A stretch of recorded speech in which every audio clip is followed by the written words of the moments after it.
Greetings, dear ones. I am Kryon of Magnetic Service. Again, I know where I am and honor that which is here. The name of the place is the Temple of Wisdom. And so what we wish to do in this small amount of time is to bring you the kinds of wisdom that you've been asking for. That every single old soul in this new energy is starting to ask about. And the subject title, and humans like to title everything, would be body communication. And even before we begin, I will tell you that this is specifically about body communication of you to your cellular structure and not the other way around. That's for another channel. There's two kinds of communication. It's not one way. But we are going to speak of you and your body right now. Before we even begin, it's necessary, dear human being, to review the blocks that get in the way of you understanding what is to come. You only have one reality. The reality that you share as a human being, and you share it even with my partner, is that you live in a linear world. You experience things in certain ways, and you're used to the way that humanism works. Human psychology, all of the things that you do, the motions, your actions, the reasons behind things, accomplishments, punishments, all of those things go into your perception of the way things work. It's not an indictment of your intelligence when I say that then you naturally project this to everything else around you.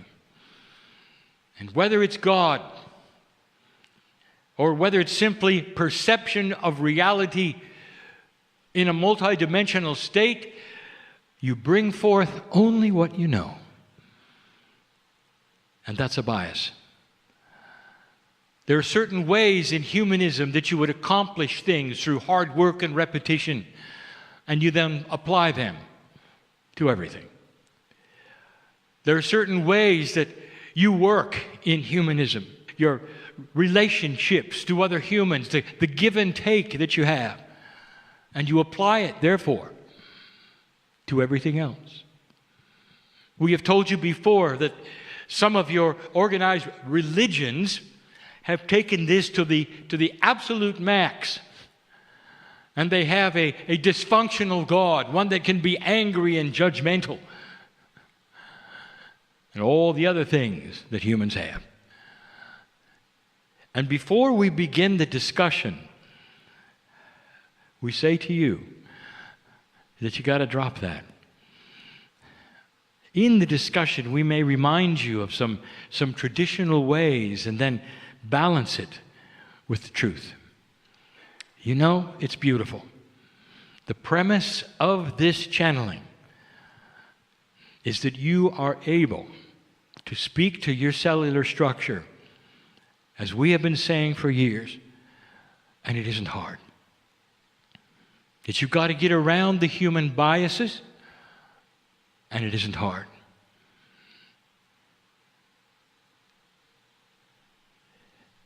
Let's start the discussion, and we have to, with what I will call the preamble, or that which is necessary in order to accomplish what we're going to talk about today.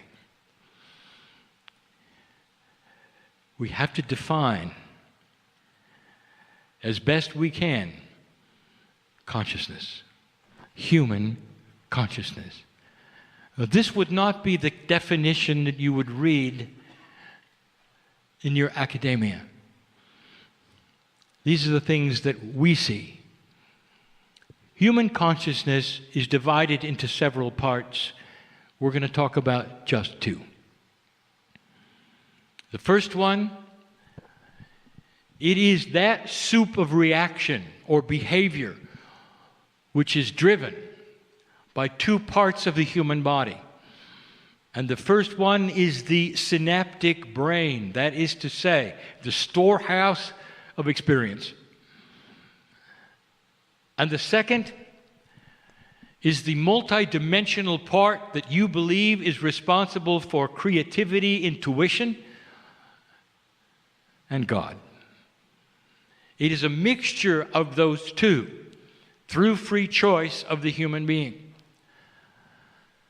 It's the balance of those two which create a human being that indeed appears to others to be in control of their own life and satisfied with themselves.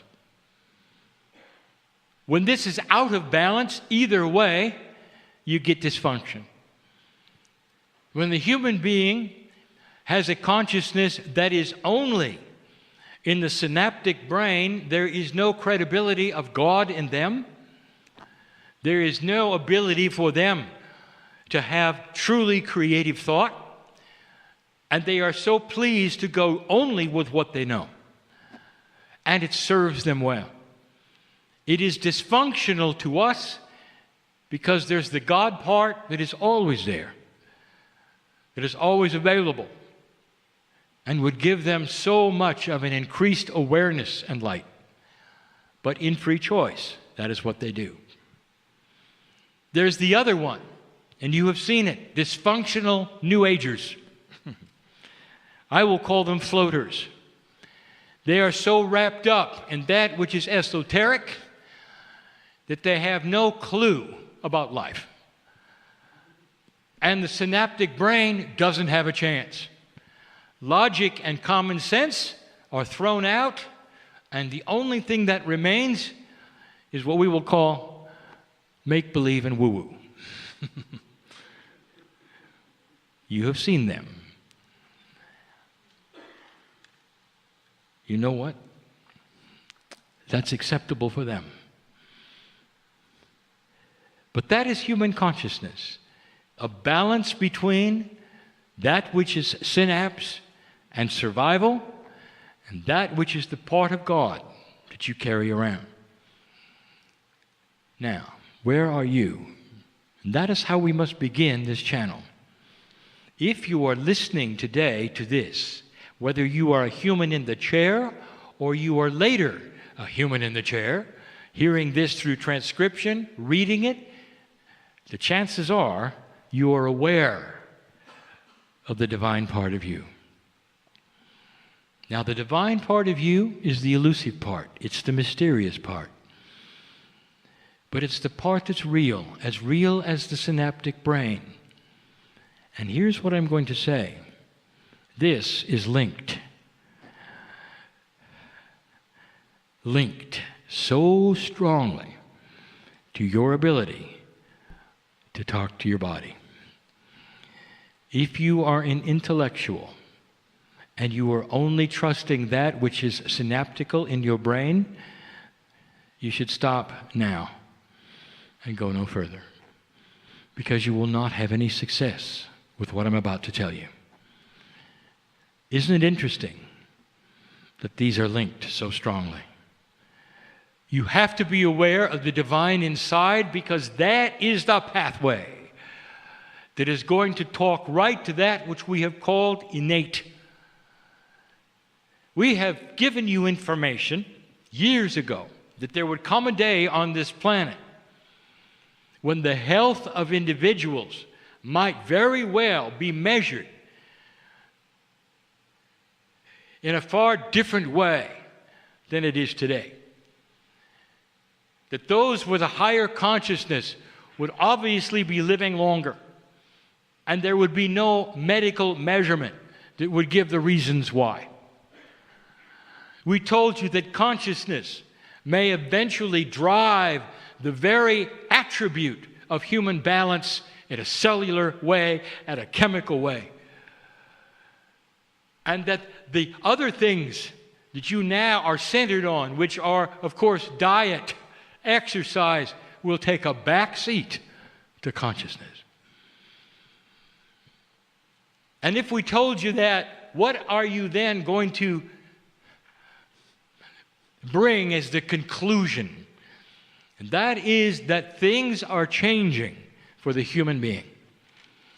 The very attributes that keep you alive are going to start changing for the human being. Greater awareness, by the way, of the three-dimensional attributes of what your body needs is going to bring you greater health. But that alone is not going to help you talk to your cellular structure. So if you've come this far, and if you are on board, as they say, and you can say honestly, I believe that there's a divine part of me, then we can continue. And the rest of this information will be given with the premise that you have that. Those who are spiritually minded have come to that point many times. Those who are spiritually minded know about the cellular structure of their body because it has a spiritual complement and component, a benevolence, and they're ready to go. But what they do next is often interesting. Historically, the human bias kicks in, and even those who would call themselves enlightened and New Age will start what I will call a linear process of repetition and nonsense. Things that they have decided are needed to talk to their cellular structure. Why would you want to talk to your cellular structure? And it should be obvious. What is the paradigm that you grew up with? Historically, here it is. That you, as an enlightened creature, live in your head. That everything that happens to you is in your head. The greatest poetry ever written, the greatest music ever composed, the greatest paintings started in the head. And that the rest of your body is the vehicle that supports your head. And your head, every once in a while, will look down at your body and say, I sure hope this thing works. And that is traditional. And then it's enhanced by everything you see around you with those catching diseases or things that happen. And then the fear starts. The fear will create the hypochondriac who is afraid of everything, who believes they're going to catch everything. And by the way, they usually do. That's the human body trying to agree with what it hears from the head, by the way. And that ought to give you a hint of what's coming. That's the traditional thought that you don't have any control. Now you come to this place where you know better and you're sitting and you're listening to this and you're ready to go. And in the past, the New Age has just been filled with processes that are supposed to then have you be able to talk to your cells. Now, not talking back from your cells, but you to your cells. And they are filled with the following thing: repetition, over and over, processes that a human being thinks would be attributes that the cells would like. You have to go to a certain place in a certain temperature, be in a certain energy, face a certain direction. You might have to do it several times. If you can do that, you'll get the body ready to listen. There'll be a small window of opportunity. You can give a message. That's the human bias. Dear ones, it's time to demystify this. This is not accurate. This is not the way of it. It makes an assumption that the body is stupid. It doesn't know anything about anything. It is completely and totally separated and divorced from your consciousness, from anything you're doing, and it's clueless. I want to tell you the truth.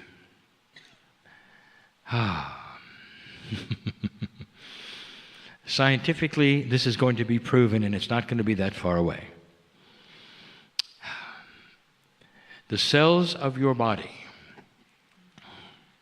especially what you would call innate, all have something in common, and we're going to give it a name for the first time ever. And here it is. It's going to be CAL, C-A-L. And here's what it stands for.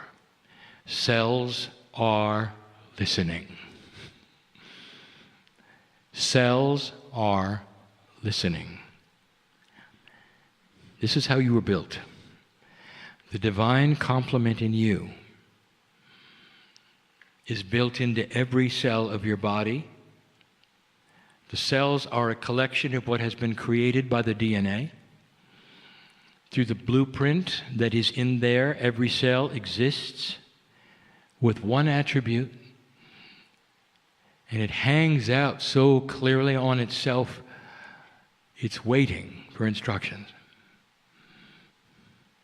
And the only instructions that it will hear are the ones given through the divine complement of human consciousness, directly with pure intent to it.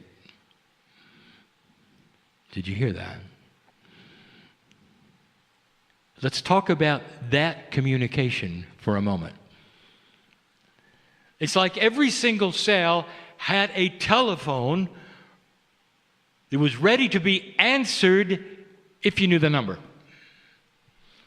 If you could dial the number, you could talk to all of them at once. They would all pick up the phone, and it'd be you. That's built in. And it doesn't respond to linearity.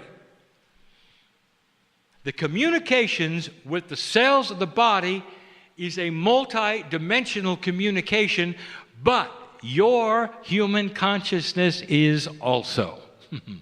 It's part of the DNA field. It's part of the Merkaba of your body. I'll tell you what an intuitive can do.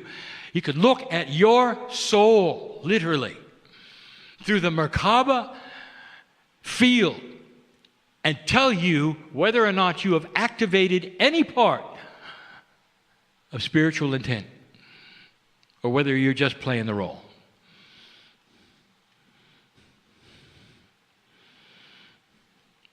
What is pure intent? All right, let's talk about it in your way. I'm going to use it again. When you fall in love with someone and you look at them in the eyes, two lovers looking at one another, there's nothing like it. Do you feel God in that? Do you remember? Do you feel God in that? You do. You're not even aware of it. Do you realize that this is why being in love is so amazing? Because God's there. Do you realize that this is not synaptic? You do understand that, do you not?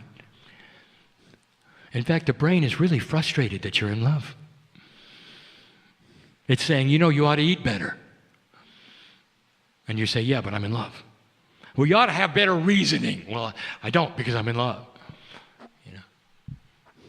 Why are you putting your shoes in the freezer? Because I'm in love. I forgot. That's what it is. Now, when you look at somebody and you say, I love you, that's pure intent when you're in love. And you do. And you pour out your heart to the other and the other to you. And you're entangled as one. There's nothing like it. Now I want you to turn that around, inward. There is a divine part of you that is in love with you, waiting for you to say, I love you. And it'll know if you mean it. if you're not in love with a person, but they want to hear it and you say, I love you. It's not the same. And you know it's not the same. It never will be. The magic isn't there. The connection isn't there. The entanglement is not there. It's just words. And so if you practice this about what we're saying today, in that form, it's not pure. And you don't have the right phone number for the cells of your body.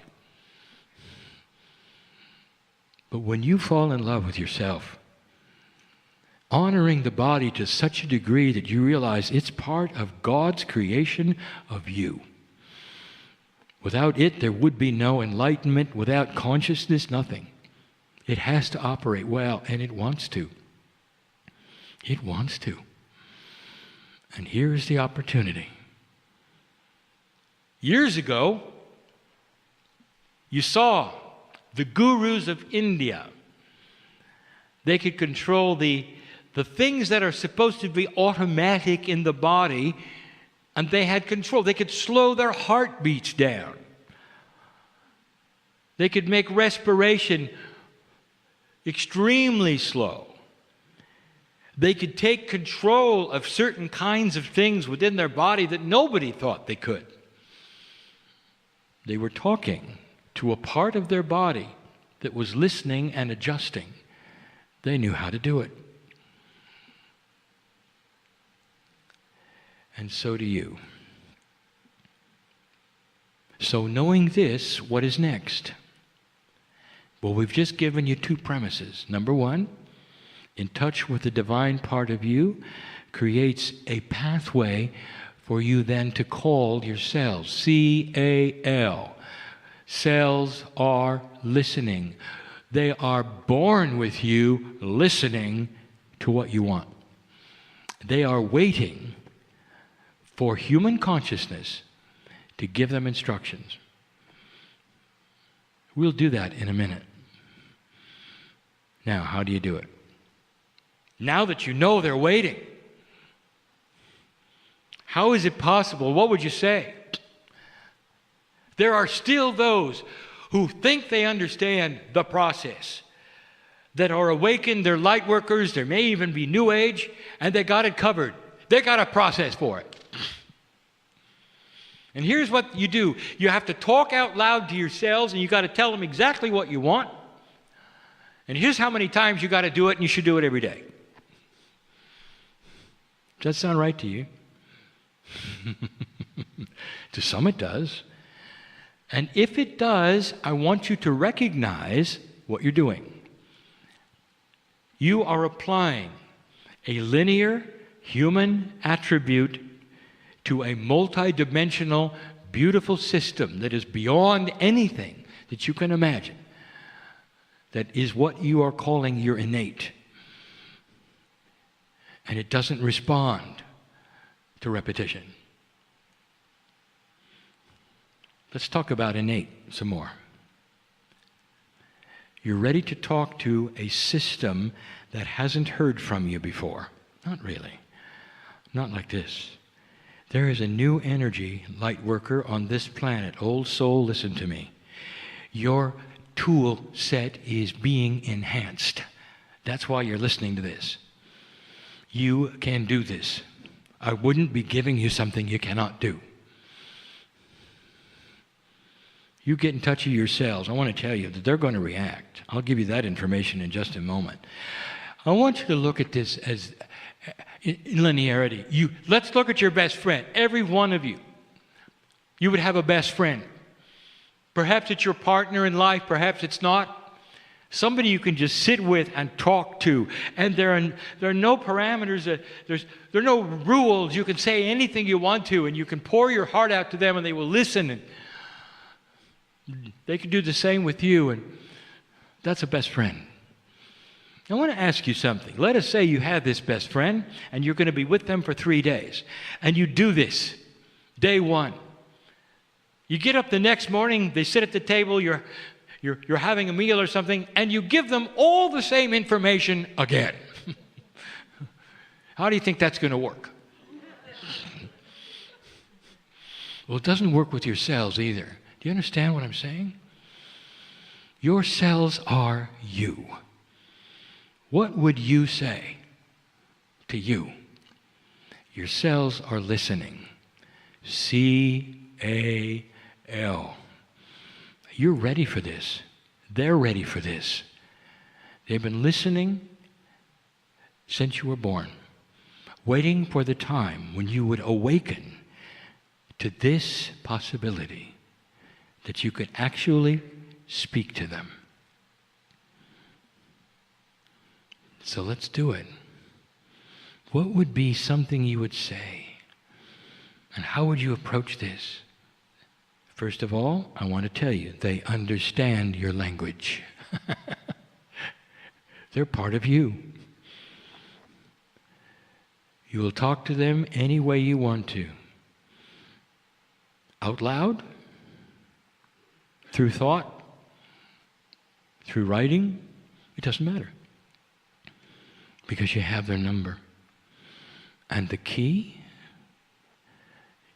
is love. You have got to love your cellular structure enough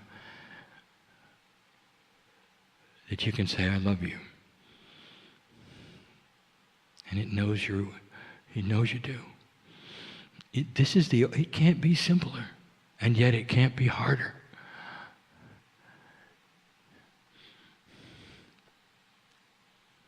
And you sit for a moment.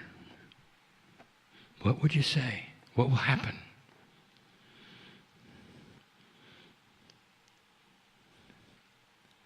When the body starts to listen to you, there are some processes that it goes through. Let me tell you what they are, and then I will give you an example of a communication, and then we'll be done. I want you to know some things. When you start talking to your cellular structure and you got the number right, the first thing that's going to happen is massive amounts of chills. You're going to know you got through, dear one. You're going to know you got through. And these are the cells of your body celebrating. Celebrating. The innate, the smart body, whatever you want to call it, is part of you. They're having a party. Did you hear that? We've got communication. It sure took long enough. Let's have a party. And although it's metaphoric, and although it is silly sounding, I'm going to tell you that that is what happens. The body has joy. Did you know that? The innate, when you're talking to it, feels great. Those of you involved with health, do you know what it feels like to be healthy? Your entire body is rejoicing with every step, with every breath. That's the innate celebrating. You start talking to it. All these years it's been listening, hoping you would, because it without direction, it just does what it wants. You know that, don't you? I talked about the law of averages. My partner talked the bell-shaped curve. Without instructions, your body is simply going to follow that which is average. Do its own thing. With instructions, you control it. Couldn't be simpler. First thing it does is celebrate. The next thing it does is start to work. And I want to talk about that starting to work. Depending upon the things that you are communicating to your cellular structure, whether it is for health or for healing or for youthing, no matter what it is, you've got to give it some time. There is a practicality here that you have to understand, because these things are only going to be accomplished through cell division and what you call rejuvenation. Your body is built to rejuvenate itself. Most of the organs in the body, including the skin, rejuvenate themselves. Over a period of time, you get new ones. This is how you stay alive. When you start talking to your cellular structure, those instructions are going to the data in DNA, and they're going to be picked up in the next rejuvenation cycle. And so you're not going to get results tomorrow. This is common sense. It becomes spiritual common sense to ally for the first time the idea that there is a time it takes in your linearity with your cellular structure even to accomplish healing.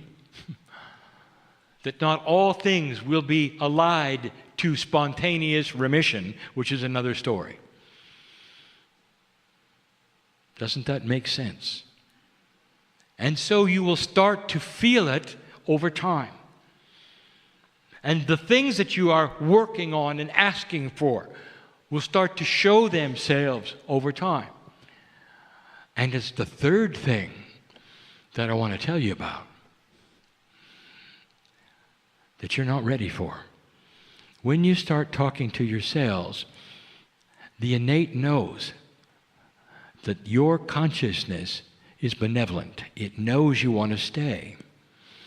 And there are automatic systems that will go into place improving other parts of your body that you never asked to have improved.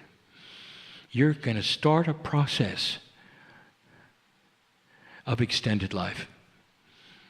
And healing will start to occur and balance in areas that your consciousness has no idea about, but that your innate knows all about.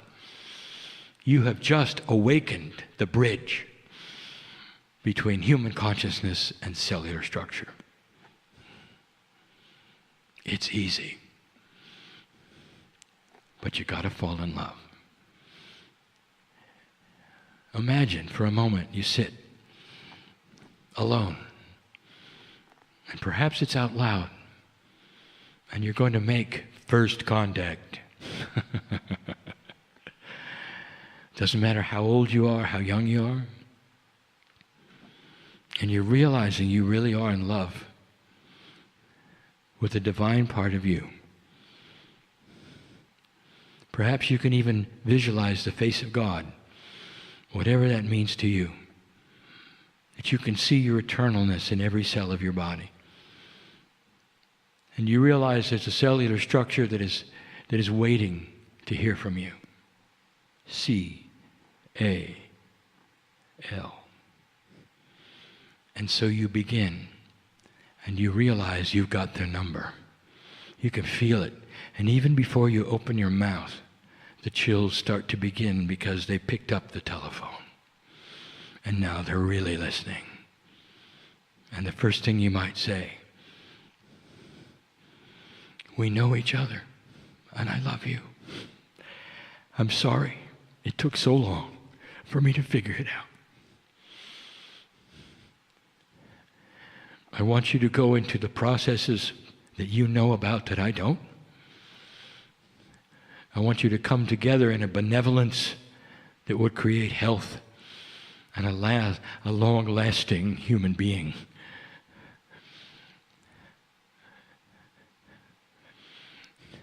I want you to talk to me in whatever ways you can that I can recognize. I want to hold your hand and you hold mine for the rest of my life. If there's any inappropriateness and imbalance chemically in my body, I want it to go away through time and appropriate action. I realize I have habits that are killing me, and I want them to change. I realize that I have a very bad height to weight ratio. Want me to explain that? I'm being benevolent and kind. Dear cellular structure, I want my metabolism to echo my magnificence. Help me to be the right size for the greatest health. Change what is needed. Pull on the Akash if you need to. In remembrance of who I used to be. Change my diet preferences if I need to.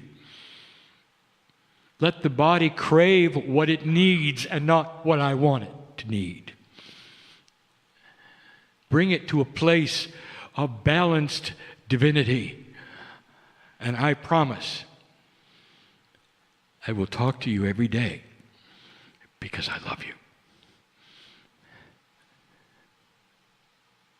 And then don't hang up the phone. And then don't hang up the phone.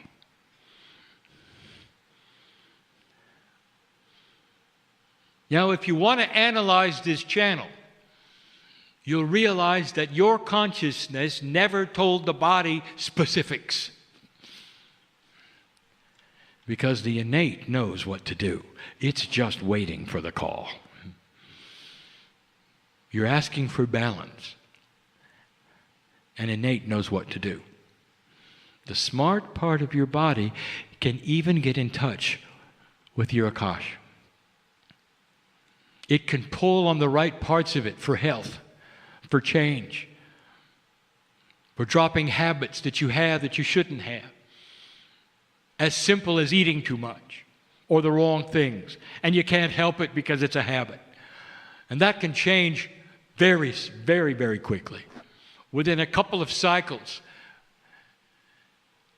of cellular rejuvenation. Creating actual differences in what you want to eat. So there's no suffering and there's no big hunger because it's pulled in a you from the past who didn't have the habit that you had today. That is the power in front of you. CAL. Now some of you are going to start doing this and you're going to get results right away. And I want to tell you, if you're one of those, you've got a job to show others how to do it. Because it's not going to happen overnight by someone listening to this channel necessarily. You're going to have to show them what you've done. Lastly, how does it make you feel, old soul? To know you got a friend inside. To the extent that you can put years and years and years on your life. All of this in appropriateness of the plan that you've laid out for Earth, who you're going to be next time, when you're supposed to come and go. It's about staying healthy while you're here. And that is way outside of the bell-shaped curve. And that's what you can do. There'll be another channel at another time on how to recognize what the body says to you. For you don't speak its language necessarily, and you've got to understand through some processes how it might speak back to you so that you can give it better instructions. It's a cycle, you see. The channel today is given in a very sacred place to create new tools for you because it's time.